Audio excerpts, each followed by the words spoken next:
Ladies and gentlemen, boys and girls, today your boy STD is bringing you a cast featuring packs on this spazzy little map, Jarello's Forge.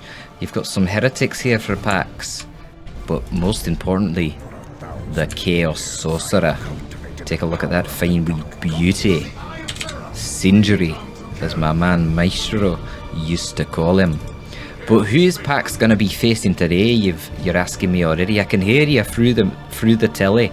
I can hear you talking. Who the hell is Pax gonna be facing today? Well, he's gonna be facing Sai.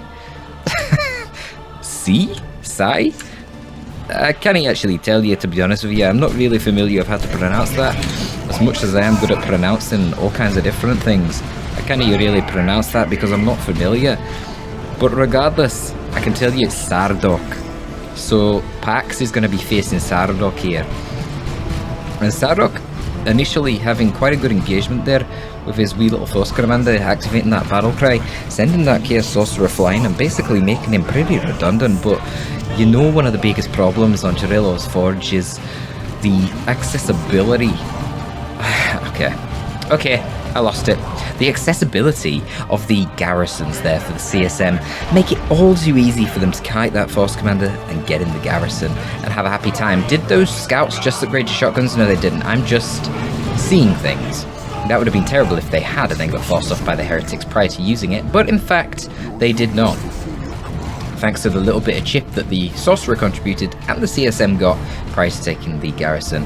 The CSM and the heretics there do manage to push off the scouts and the Force Commander, which, to be honest, is pretty awesome.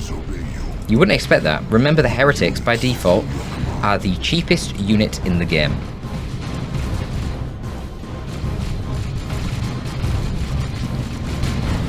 Not to mention the Force Commander meeting up with the CSM early on is pretty much an ideal situation for him. But he was kind of too busy chasing heretics when he should have just been tying up the CSM, certainly not letting them get free shots, but I guess that's where garrisons change things. Anyway, got a pretty juicy Doom Bolts there coming out. You can see how the Tactical Marines didn't take that much damage, given that that was a 6-bolt Doom Bolt, and that was because they were in cover. If you didn't know, Doom Bolts do actually get affected by cover.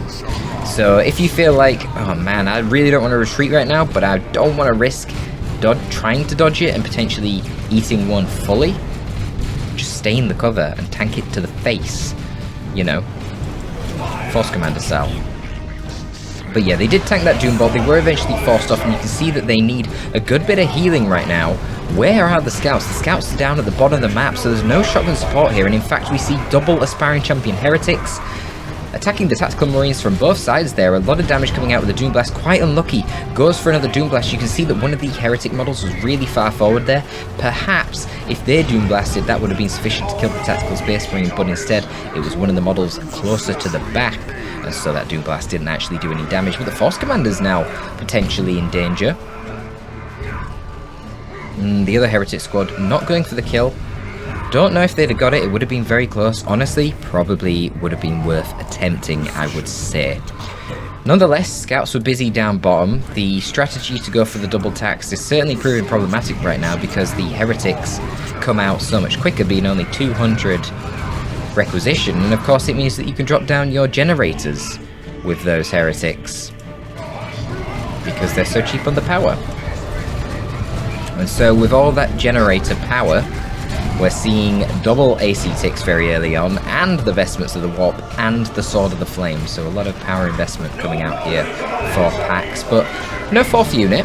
Perhaps when the ball gets rolling, so to speak, perhaps we get some more upgrades in the Force Commander. We do already see the Artificer armor, and more upgrades in the Scouts. No Sergeant yet, just the shotguns. And then finally, attacks start getting levels. Maybe then Sardauk can actually hold his own against these AC heretics. AC ticks, such a bully in the early game, but they kind of have to be like that because the default ticks, whilst cheap, they do tend to bleed you a lot. And heretics themselves, even with the AC, they don't scale into tier 2 in terms of combat. They only scale insofar as they're useful for worship, right? The strength in combat of Aspiring Champion Heretics in tier 1 is as good as it gets, and I suppose you could say something similar about Scouts, because for sure they don't get any They've got no tier 2 upgrades. But the thing is, knockback tends to scale a little bit better than the suppression. Certainly in those big melee scraps in tier 2, having an on-demand source of knockback can be beautiful, but I think even more importantly, the grenades that you get with the Scout Sergeant are beautiful. So yeah, you've got to expect that the Chaos Heretics will have a nice power spike early on. Flame attacks should probably be forcing melee right now into the Heretics, just so they can fire their Flamer on the move and do a huge amount of damage to all these blobbing ticks. Pax needs to be quite careful with this engagement. We do have the battle cry coming off there from the Force Commander in the middle of the Space Marine army, and Pax does not have overwhelming numbers. I was going to say probably losing his Chaos Sorcerer there, but he does teleport out just in time. And it looks like while this was happening, it was a bit of a distraction kind of effects. The AC ticks that weren't in the fight managed to take out all of the generators of Sardauk. It's going to be a fast tech play from Pax here, not opting for a 4th unit in tier 1. Good play from Sardauk though. Probably recognises this. He's using For the Emperor here on his Tactical Space Marines with a Flamer to make them do a bit more damage, bash the gens quicker. You've seen him have the Force Commander in range stance delaying to prevent the CSM from shooting that attack. Now to be fair, that Force Commander probably should have been in cover doing that in either of these places so that he didn't take as much damage, but it wouldn't have mattered. He'd have probably killed a couple of heretics and then had to retreat regardless. But it puts Sardauk in a pretty awkward position. He's been forced to build generators down here to remain relevant in this tech race. I mean, even with that bash, you got to remember, he didn't actually destroy the node, and Pax owns this node and this node, which between the two of them, that's equivalent to another gen. So yeah, Pax is doing pretty damn good right now. And it's funny because he's actually spent more power than Sardauk as well, but he got the generators up so much sooner because of the double Tactical Space Marine build. And I'll be honest, not really a fan of the double Tactical Space Marine build in this matchup. But I think it's fine. It's not absolutely horrendous that you're throwing by going for it. But the execution was poor here. I mean, that engagement at the top where the Tactical Marines were fighting without Shotgun Scout support against double AC ticks and not abusing like garrisons and such, it's problematic. The AC ticks, by going for that AC, they're locking themselves, well, they're not locking themselves out grenade launchers, but certainly they'd lose a hell of a lot of effectiveness on the AC if they go for grenade launchers. So you probably want to be exploiting garrisons against a fast double AC tick build. And we've not really seen a lot of that from Sardauk. A requisition point is slipping away. But let's see, we've got a Blood Crusher coming out now. That was a full rout from Pax's army. The Chaos Sorcerer perhaps wants to come out and tie up these Tactical Space Marines. At the moment, just kind of chilling, going to get the full health, doesn't want to risk it. He's only got a node here, so it's not a huge deal. Obviously, if he had multiple gens here, I'm sure that Sorcerer would be coming straight out. But from Pax's perspective, he doesn't know what else is backing it up, and it could be a risky engagement, engaging with a very low HP Chaos Sorcerer. Finally, we're going to see Sardauk now getting into tier 2 himself and taking back his power farm. Because of the gen bashing here and the fact that Pax didn't replace any of his gens, both players are actually now quite similar in power income. Not just income, but their reserve bank as well. So, no more upgrades. Wow, yeah, Pax really stalled his power income. I suppose, yeah, Sardauk is catching up because Sardauk right now has a full farm. Okay, Pax is building his now. He was floating a tremendous amount of requisition. You do generally end up floating a lot of requisition as Chaos in tier 2, and this is because your best 2 units are the Bloodletters and the Plague Marines, and both of them cost disproportionately high amounts of requisition compared to power. So I'm sure that was part of Pax's intention there, with not replacing his generators early, but unfortunately it was mistimed. You know, he needs the power. He was going to be flooding way too much wreck even to be going for Bloodletters and Plague Marines, which, you know, that would be the meta. We'll see if we see them. You would typically go for the Bloodletters next after the Blood Crusher. But he has seen the Razorback now shooting here at his Chaos Sorcerer, so instead it's going to be Plague Marines on the way. They've got that mobile anti-vehicle toolkit, and the unique thing about the Plague Marines is, even though they're mobile AV, they snare any vehicles they hit, unlike the missile launcher from the Tactical Space Marines, which doesn't snare. So very, very strong given how durable the Plague Marines are. Of course, Tactical Marines, they can be buffed with their damage in various ways. Battlecry from the Force Commander, for the Emperor, as well as Inspiration from the Librarian and the Dreadnought. That helps them a lot. They can also get inside the Razorback to chase vehicles, which obviously the Plague Marines don't have any such utility because Chaos don't have any transports. So Razorback serving as a bit of a bait here. I think that is probably intentional. He knows that by the time the missile launcher has reloaded with For the Emperor, he would kill the Blood Crusher in one shot, so he could just bait the Blood Crusher into staying to try and get the kill on the Razorback because it's too slow, basically. You know that the missile launcher on the Tactical Marines always does 130 damage per hit, and then with For the Emperor that would be plus 25%, so you can tell just clicking on the Blood Crusher, looking at its HP, whether you're going to kill it in one more shot or not. Certainly when it's not under worship as well. But again, look at this, man. Sardauk, full gen bash. And whilst the heretics here are on the natural power farm again, there was no gens anyway, so it's not that big of a deal. 2 gens did get bashed down here by the AC Ticks and the Blood Crusher, but ultimately that is a node and triple generators there bashed for hacks. So pretty brutal. And now, of course, the Blood Crusher's down. The beautiful thing with the Tactical Space Marines is they can swap out. They don't have to stick with it. We'll see if they do. Yeah, probably should make these guys Stern Guard. I was going to say, you know, you've got the option of a Plasma Gun, but there's only one heavy infantry squad here, the CSM, and they're not even fully upgraded. Light Infantry Plague Marines, Light Infantry Heretics, Commander Armor, Sorcerer, and then if we do see Bloodletters, that would be another Light Infantry squad. Stern Guard do the most DPS of all variants of Tactical Space Marine or Stern Guard to Light Infantry with the Hellfire rounds, so yeah, I'd like to see some Stern Guard and then, you know, get rid of the missile launcher now it's useless and keep the Flamethrower because this Flamethrower has been extremely effective. Not to mention the Flamethrower squad is already level 3, whereas this missile squad are only level 2. So yeah, we'll see what he goes for. Got a big engagement here though.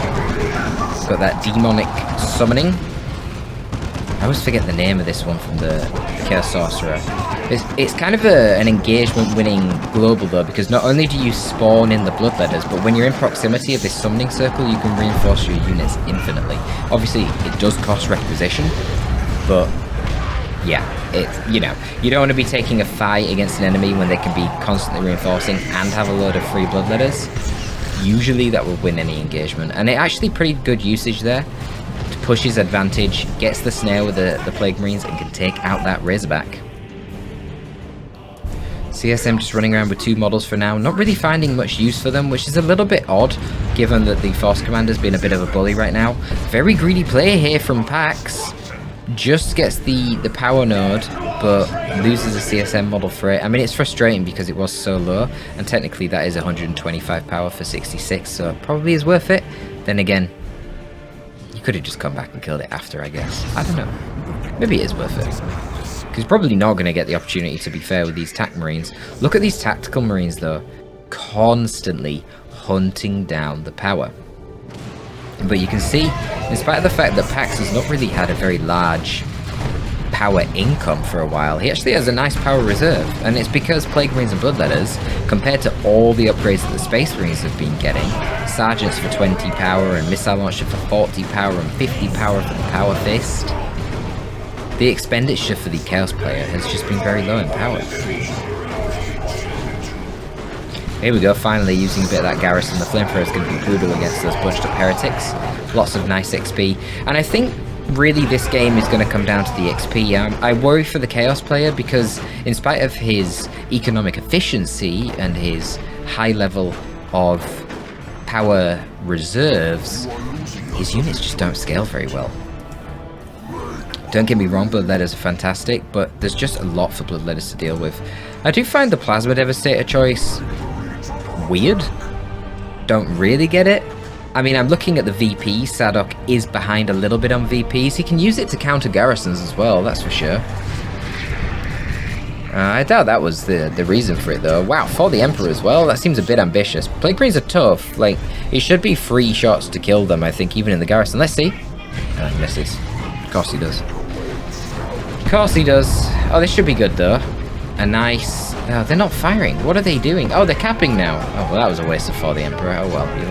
I like the effort. I gotta commend the effort. But Plague Marine's doing pretty well here, even with the Razorback being taken out. They're just so damn tanky. They're so annoying. And a little known fact about the Plague Marines is that when you're in their slow aura, so they naturally produce this aura around them. I think it's range 8 or something, pretty close range. Oh, nice P-Dev hit. You can see it didn't even do that much damage. I thought it was going to like pop at least 2 models.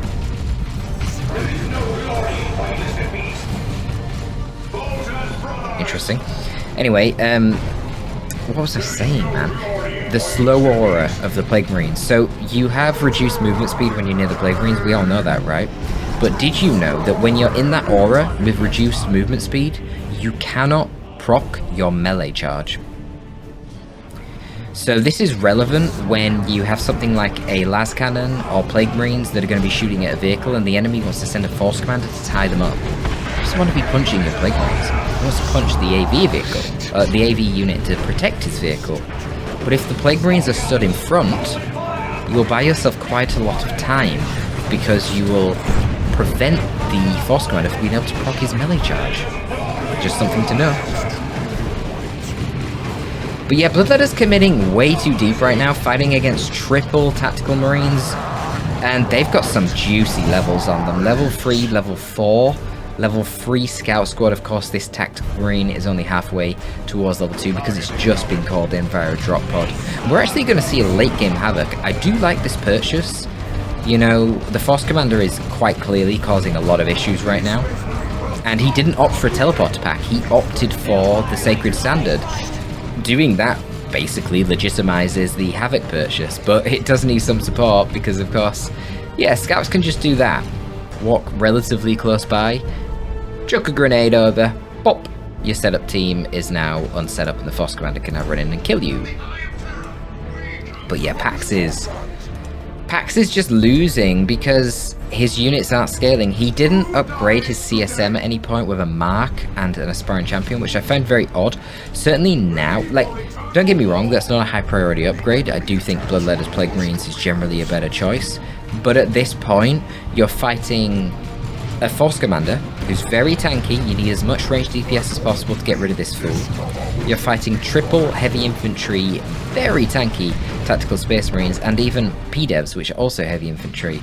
I would definitely right now be going for a fully upgraded Mark of Tzeentch Chaos Space Marines. Those Inferno Bolters not having a debuff against heavy infantry, unlike the actual regular bolters, would be very nice. And now we see Sternguard from Sardauk. Okay, that's fair enough. It's the Fresh Squad. I was going to say you've got so many levels, but no, he does it on the Fresh Squad. So actually, yeah, I like that play.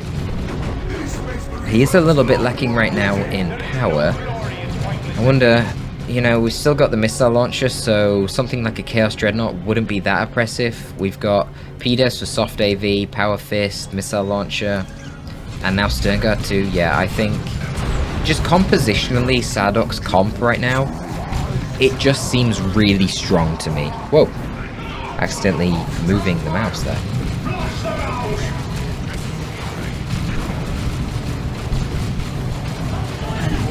Okay, we're getting some deep commitment here. We've got the Bloodletters teleporting in, going to be wiping out the P-Devs. We've got heavy commitment here. The Tactical Space Marines activating their And They Shall Know No Fear buff, so they take less damage and can passively knock over enemy units in melee.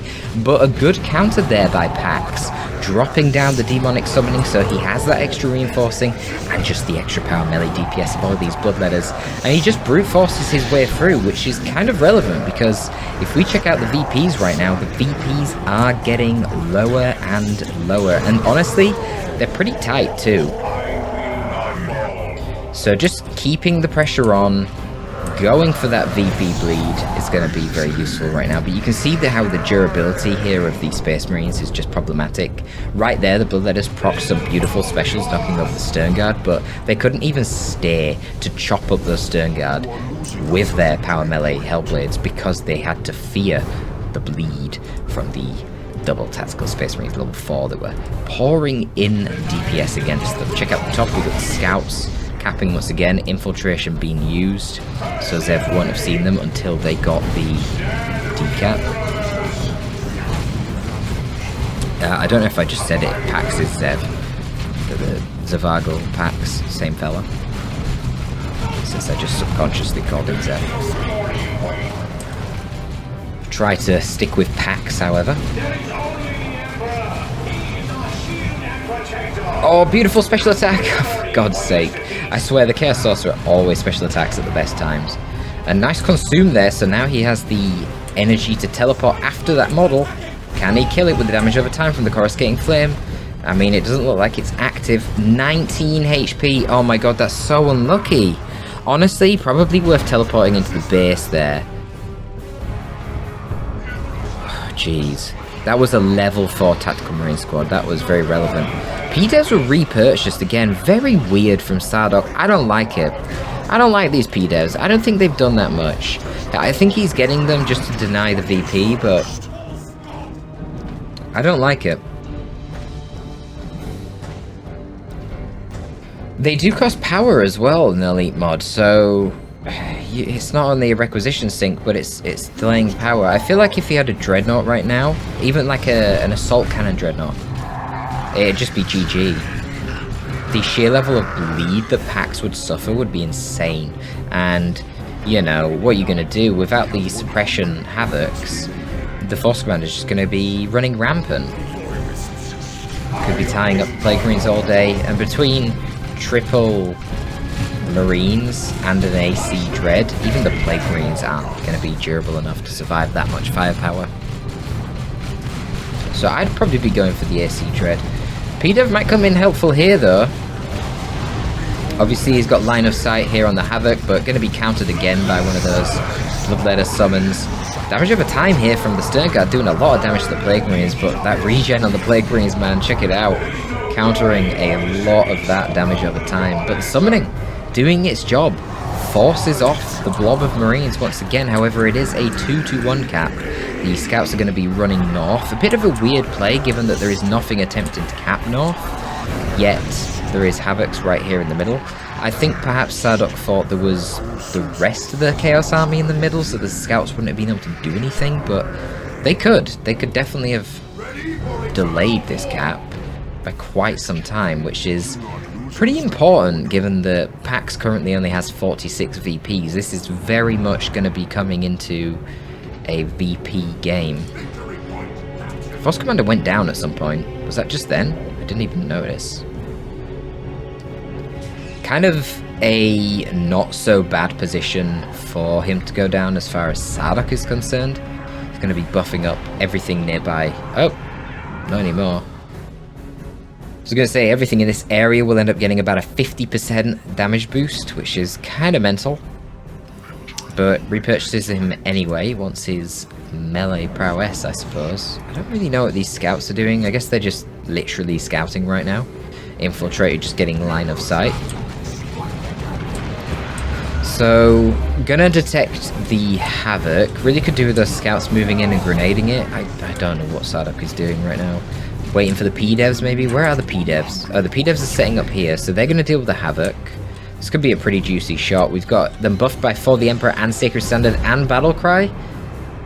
Dodged. Nice. Pax is no noob. He preemptively moves that Havoc out the way. Unfortunately, the P-Dev's shooting at the Heretics right now.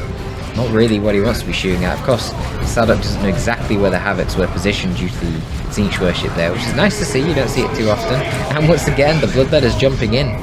Then getting a passive teleport with a beautiful special attack, flinging the Stern Guard, not the Stern Guard, the Tactical Marines back into the Inferno Bolters and potentially the Heavy Bolter of the Havoc. Nice play here.